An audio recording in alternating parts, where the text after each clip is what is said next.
Good morning बच्चों। आज से आपका कंप्यूटर का पहला क्लास स्टार्ट हो रहा है, जिसको मैं कमलेश कुमार यादव कंटिन्यू करूँगा। पहले चैप्टर का नाम है कंप्यूटर एंड कम्युनिकेशन, यानी कंप्यूटर और संचार। तो सबसे पहले हम लोग संचार के बारे में जानते हैं। संचार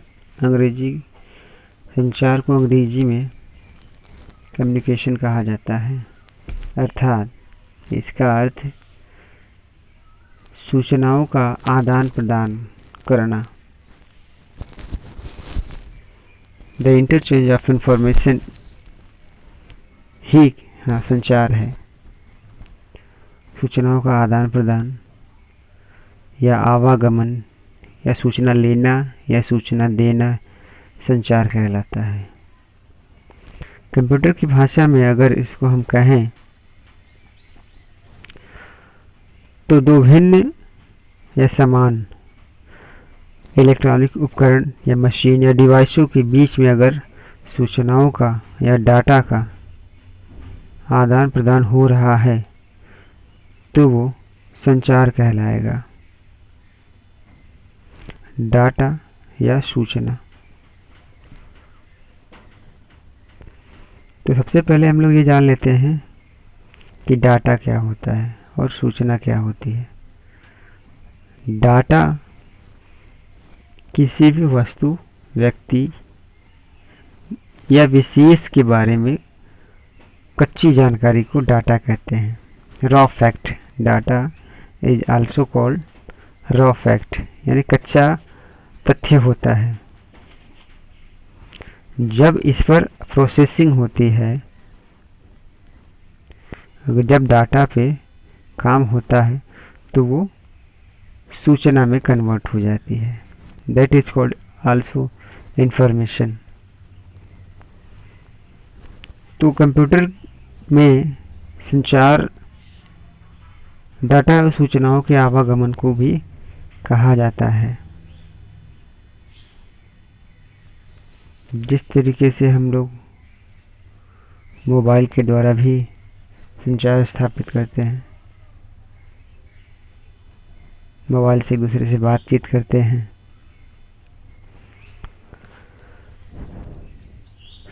औद्योगिक सूचना क्रांति के दौर के पहले, यानी आज के लगभग कुछ वर्ष पहले, जब इंटरनेट और कंप्यूटर का विकास कम हुआ था या नहीं हुआ था, उस दौर में सूचनाओं का आदान प्रदान करने के लिए लोग पत्र व्यवहार करते थे। वो भी संचार कहलाता था। लेकिन जब से इंटरनेट और कंप्यूटर विकास में आया है, तब से संचार की परिभाषा बदल गई है। तो कंप्यूटर में संचार, अगर क्वेश्चन पूछता है कि संचार क्या है, तो आप लोग यही लिखेंगे कि दो भिन्न या समान उपकरणों के मध्य डाटा या सूचना का आदान प्रदान या आवागमन संचार कहलाता है। संचार के लिए तीन मुख्य चीज़ें होनी चाहिए, जिसमें पहला है सेंडर। सेंडर यानी कि जो डाटा या सूचना को भेजता है। सेंडर को प्रेषक भी हिंदी में कहते हैं, जिसके द्वारा सूचना भेजी जाती है या जिसके द्वारा डाटा भेजा जाएगा। एंड सेकंड इज मीडियम, जिसको हिंदी में माध्यम कहा जाता है। माध्यम वो होता है जिसके द्वारा सूचना भेजने वाले से प्राप्त करने वाले तक पहुंचती है। And last third is receiver. Receiver क्या करता है? सूचना को ये प्राप्त करता है। अगर इसको हम लोग आम बोलचाल की भाषा में समझें तो आप लोग मोबाइल से बातचीत करते हो, संचार स्थापित करते हो। अगर हम किसी को फ़ोन करते हैं तो हम सेंडर हैं, जिसके पास करते हैं वो रिसीवर है, और जिससे होकर जाता है यानी किससे होकर जाता है, सिग्नल्स के द्वारा वो सूचना ट्रैवल करती है टावरों के माध्यम से। तो सिग्नल्स और टावर यहाँ पे आपके माध्यम हो गए यानी मीडियम हो गए।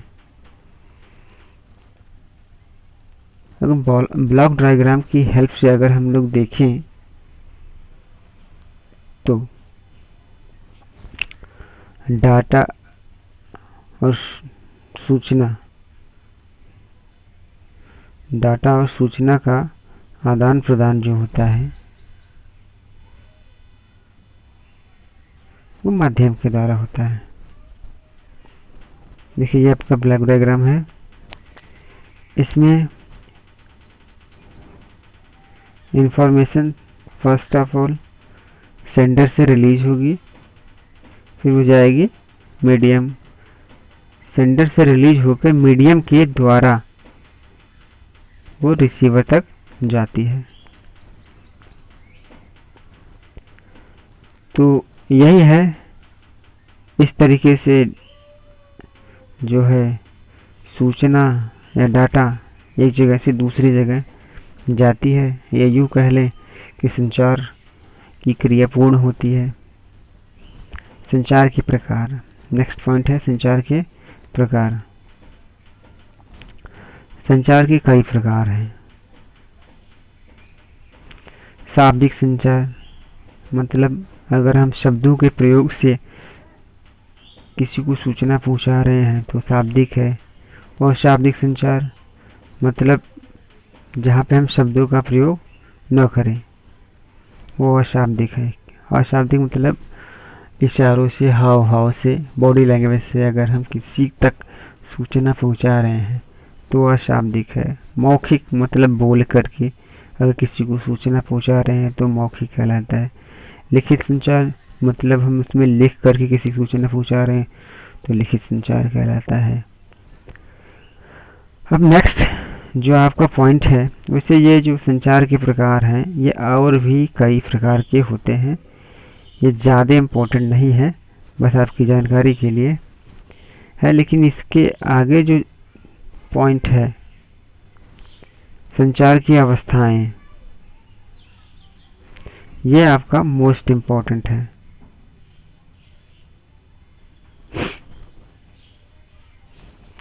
इससे एग्ज़ाम में क्वेश्चन पूछे जाते हैं, इसको आप इम्पोर्टेंट भी लगा सकते हो। हमेशा बोर्ड एग्ज़ाम में लगभग इससे ज़रूर क्वेश्चन पूछता है। संचार की अवस्थाएं, मोड ऑफ कम्युनिकेशन इसको इंग्लिश में कहते हैं।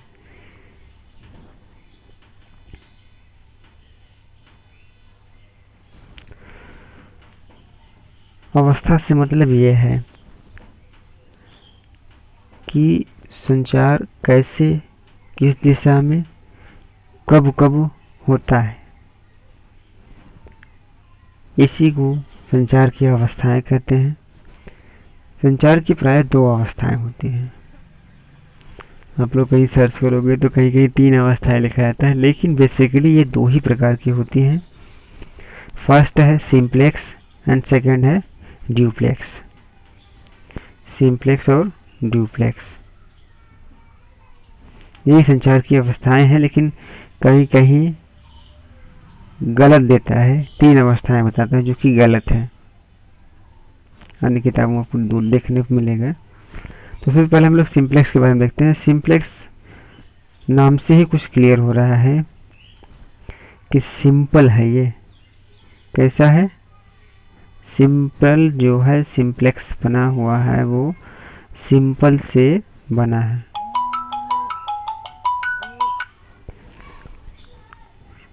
संचार की ऐसी अवस्था में डाटा या सूचना एक बार में केवल एक ही दिशा में जाता है, इसे एक दिशीय संचार भी कहते हैं।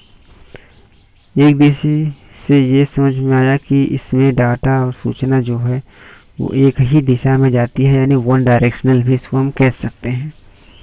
जैसे टीवी और रेडियो, आप लोग घर में टीवी होगा, रेडियो भी होगा, उस पर जो भी सूचना चित्र आते हैं, कार्यक्रम आते हैं, वो केवल अंतरिक्ष में उपस्थित उपग्रहों के माध्यम से हमारे टीवी में आते हैं। क्या हम अपनी टीवी या रेडियो से सूचनाएं वापस फिर अंतरिक्ष में स्थित उपग्रह के पास भेज सकते हैं? नहीं, केवल वहाँ से सूचनाएं हमारे टीवी और रेडियो पे आ सकती हैं, वापस जा नहीं सकती। इसलिए संचार की ऐसी अवस्था को सिंप्लेक्स कहते हैं। दूसरा है ड्यूप्लेक्स। ड्यूप्लेक्स जो है वो डबल से बना है, D for duplex, D for double. Simple मतलब एक दिशी, डबल मतलब दो दिशी। याद करने के लिए, समझने के लिए, माइंड में सेट करने के लिए ये ट्रिक है।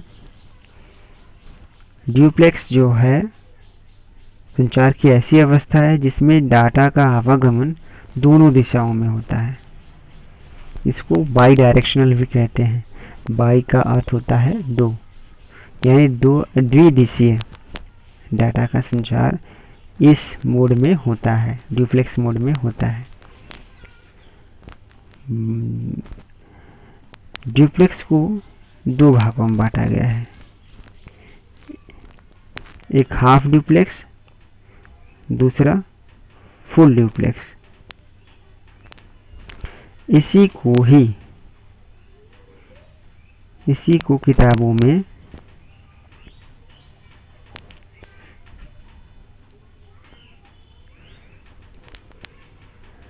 तीन अवस्था के रूप में कह देते हैं लोग, जो कि गलत है।